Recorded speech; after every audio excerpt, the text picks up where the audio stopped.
Bonjour chers étudiants, nous allons continuer notre cours de macroéconomie. On a déjà fini le premier chapitre, on a débuté le deuxième chapitre, on a fini l'introduction au niveau du deuxième chapitre.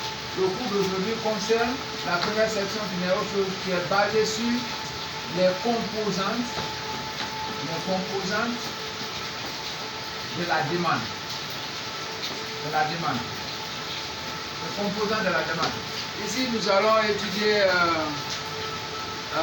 les deux principales composantes de la demande qui sont la consommation et l'investissement.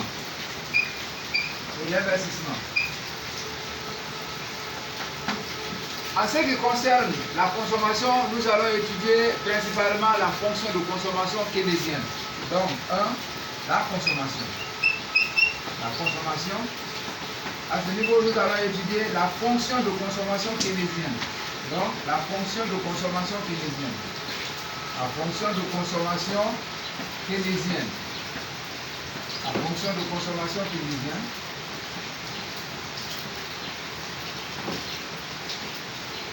Et il y a plusieurs formes de fonction de consommation keynésienne, mais ici, nous allons étudier la fonction de consommation affine. Le point de départ de cette fonction de consommation est basé sur une loi qu'on appelle la loi psychologique de Keynes. Pour Keynes, en moyenne et dans la plupart du temps, les gens ont tendance à augmenter leur consommation à mesure que le revenu augmente.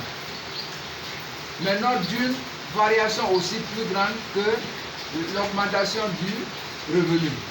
Regardez, ça peut se matérialiser par ce qu'on appelle la propension moyenne à consommer. La propension moyenne à consommer, c'est la fraction de votre revenu qui est consacrée à la consommation. Donc la propension moyenne à consommer n'est autre chose que C sur Y. Donc C, c'est la consommation, Y, c'est le revenu disponible. Ce revenu disponible n'est autre chose que votre revenu brut moins les impôts et taxes que vous devez à l'État.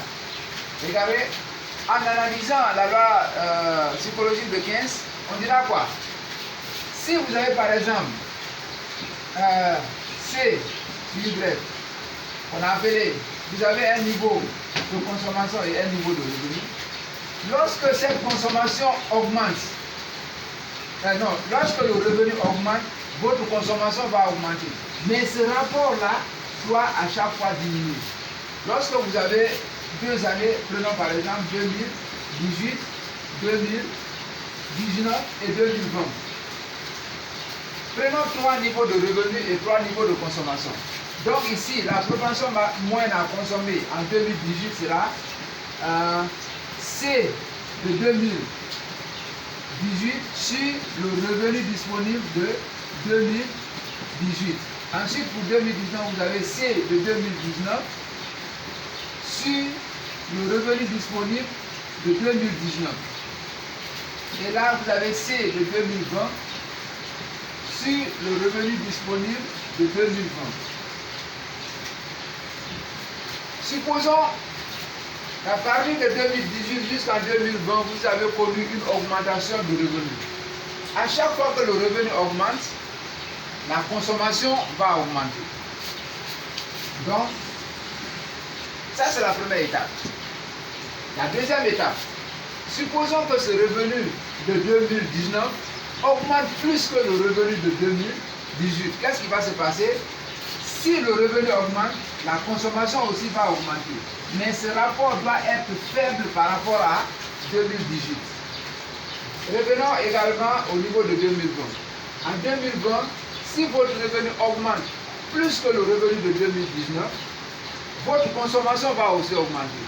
Mais malgré cette augmentation, il faudrait que ce rapport-là diminue. Donc, voilà un peu l'explication de la loi psychologique de Keynes. Après donc cette explication, nous allons donner la forme de la fonction de consommation affine. Donc Keynes dit que C est égal à AYD plus C0. C, ce n'est autre chose que la consommation. A qui est là, c'est la propension marginale à consommer. Regardez bien les notations. Ici, on a dit la propension moyenne à consommer. qui est la fraction de votre revenu consacré à la consommation. Ici, c'est la propension marginale à consommer. En fait, c'est la variation de votre consommation suite à une variation de votre revenu d'une seule unité. Comment on peut déterminer cette propension marginale à consommer? Donc, pour déterminer la propension marginale à consommer, il faut dériver la consommation par rapport à votre revenu disponible. Lorsque nous prenons cette fonction, nous la dérivons par rapport à YD, qu'est-ce qui va rester? Ça sera A. Donc la propension marginale à consommer, qui est A, a une valeur positive mais inférieure à 1. Après donc, la forme de cette fonction de consommation affine, qu'est-ce dit également pour qu'est-ce? Lorsque vous avez un revenu, ce revenu est consacré entre la consommation et l'épargne. On a déjà fini avec C. Revenons un peu ici. C0, que signifie C0? C0 qui est là, c'est ce que Keynes a appelé la consommation incompressible. La consommation incompressible. C'est ce que vous consommez lorsque votre revenu disponible est égal à 0. Regardez ici. Au niveau de cette fonction, si par exemple YD est égal à 0, implique quoi? Que C est égal à C0. Donc c'est une consommation lorsque le revenu disponible est égal à 0. C'est ce que Keynes a appelé la consommation incompressible. Après donc cette partie, revenons au niveau de cette équation. Qu'est-ce qui dit que le revenu disponible est réparti entre la consommation et l'épargne? L'épargne n'est autre chose que la part du revenu qui n'est pas consacrée à la consommation. Maintenant, on peut déterminer la fonction d'épargne. Implique ici que S, qui est la fonction d'épargne, ne sera autre chose que le revenu disponible moins C. Or, on connaît déjà l'expression de C. C, c'est quoi? C, c'est AYD plus C0. Donc, on va remplacer C par sa valeur. On dira donc S est égal à YD moins AYD plus C0.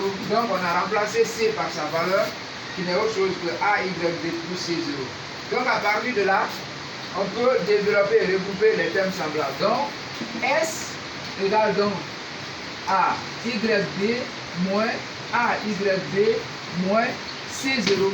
On dira finalement que S est égal à 1 moins A, YD moins C0. Donc ça c'est la fonction d'épargne. Tandis que l'autre là, c'était la fonction de consommation. Regardez, 1 moins A détermine ce qu'on appelle la propension marginale à épargner. Ça cette fois c'est la propension marginale à épargner. Maintenant cette propension marginale à épargner n'est autre chose que la variation de votre épargne suite à une variation de votre revenu d'une seule unité. Regardez, la fonction de consommation et la fonction d'épargne peuvent être représentées sur un seul graphique. Revenons à ce niveau, on va représenter ces deux fonctions. Donc, prenons ici l'épargne, la consommation et le revenu disponible. La consommation d'épargne et le revenu disponible. Regardez. Prenons notre fonction C est égal à AYD plus C0. Donc, par là, on va mettre C. On va également passer. On va mettre YD. Ok, merci. YD à ce niveau. Regardez, ici, lorsque YD égale à 0, donc on reprend nos fonctions. Reprenons les fonctions C.